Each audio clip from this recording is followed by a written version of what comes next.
Claire, what were some of the things that you saw in the IMC plans that could be improved or could be built on to have a better plan for the nonprofit client? One of the main things I gave feedback on is a lot of people miss the audience analysis. So it's really important to know who your audience is. And the primary audience should be UTSA students, and the secondary audience should be all other San Antonio college students.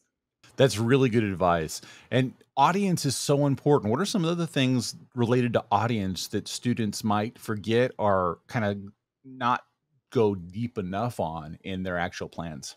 Our audience analysis is basically where you want to start bringing in your research and your data. And you need to make the connection between your data and your strategies. Why does your data matter?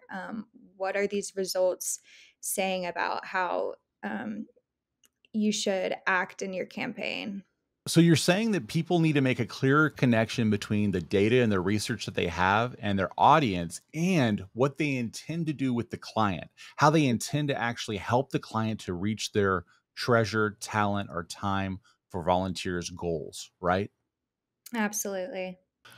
So I noticed in a lot of projects, students fail to make the actual strategic position of the nonprofit in the marketplace clear. They might think, oh, it's nonprofit, so we're not thinking of it as a marketplace. But in actuality, the marketplace of ideas and nonprofits is big. And if I am trying to decide between giving time or treasure to one nonprofit versus another, then I need a differentiating factor. And that's what we're looking for underneath situation. What else did you see underneath situation that really needed more work or more attention from students?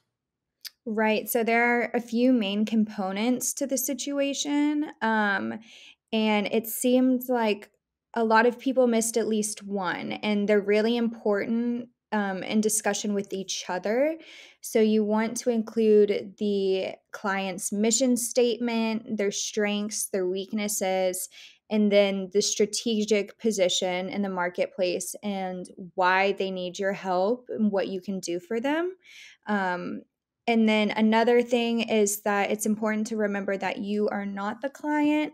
So avoid terms like we and our when talking about the client specifically. It's important to remember that you're pitching this campaign to them. A lot of students get confused with primary and secondary research. Primary research is that survey that they did or the actual interview that they did, a one-on-one interview that they did. And a lot of times we fail to connect that to the actual larger campaign objectives. Can you speak a little bit about the connection between the research and the data and where students might not make those connections as solidly as maybe we need them to? Right. So basically, what we really want to hear about is what from your data is important in relationship to how you want to act strategically. So in your audience analysis, your creative campaigns, it's great that you're taking demographic information and such. But when you're only sharing just a little bit of your survey, you want to make sure you're sharing the right stuff. So if you're going to say, oh, the demographic information of my survey was XYZ, okay, but why does that matter in relationship to your strategies? Maybe it would be more important to say, um, one thing for my survey was 75% of people had already heard about the client. That might be it might pertain more to your strategies than other questions in your survey. So be strategic with which questions and items in your surveys you highlight. Good. I'm so glad you mentioned that because there's an art to which questions you want to ask, right? You want to make sure that those questions are being used in a way to build the foundation for the campaign that you want to execute on later. Claire, I understand that in strategic objectives, a lot of times students lack specificity. Can you speak a little bit to that?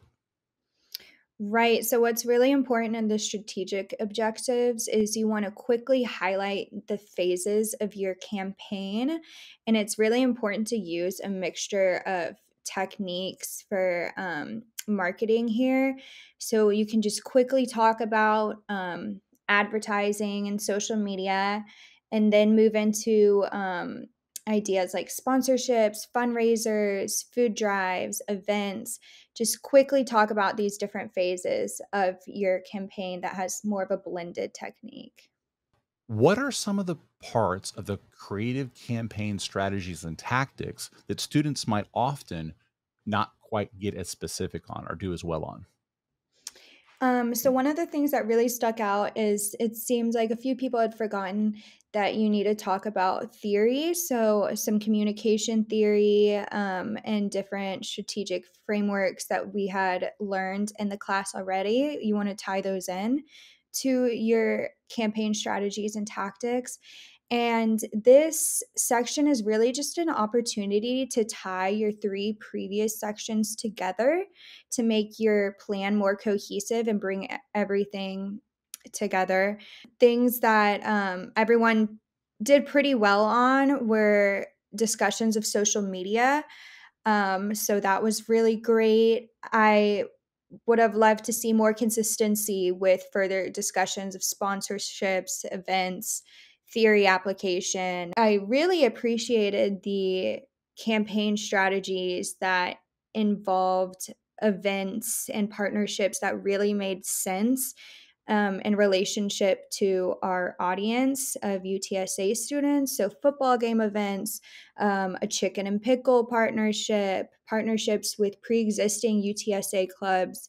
I think those did a really good job of thinking about what would make sense for the audience. I love how you said the connection between the theories and the frameworks and the text. And we even have extra slide casts that are covering persuasive theories that will help to bring students uh, more clear frameworks for how they're going to go about persuading and influencing their target audience. I noticed that a lot of times, even when we have the frameworks or we have the theories, there's a failure to connect how that particular campaign is using the theory to make the case. So it's not just here's the theory I used, it's here's how the theory that I used worked, or here's how the persuasive strategy or tactic that I used worked, and here's how it will better serve the nonprofit client more specifically. And students often don't take it as specific, or they don't get as specific as enough in that particular section. So I'm glad that you mentioned that. Did anything stick out about the advertising executions that you were looking at whenever you were assessing these projects? Yeah, something that I actually really liked were when students used personal images of themselves or their friends.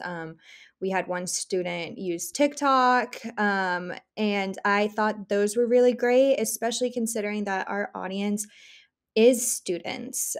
So I thought those personal images were really special and I think worked really well within this campaign.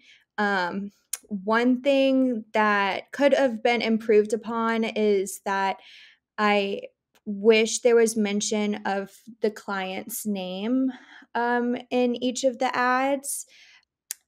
I think some students thought, well, these are going to be on the client's social media, so it doesn't necessarily need their name, but I think we want people to share those images, be able to like post them anywhere else. So it is important to at least in the corner have the client's name.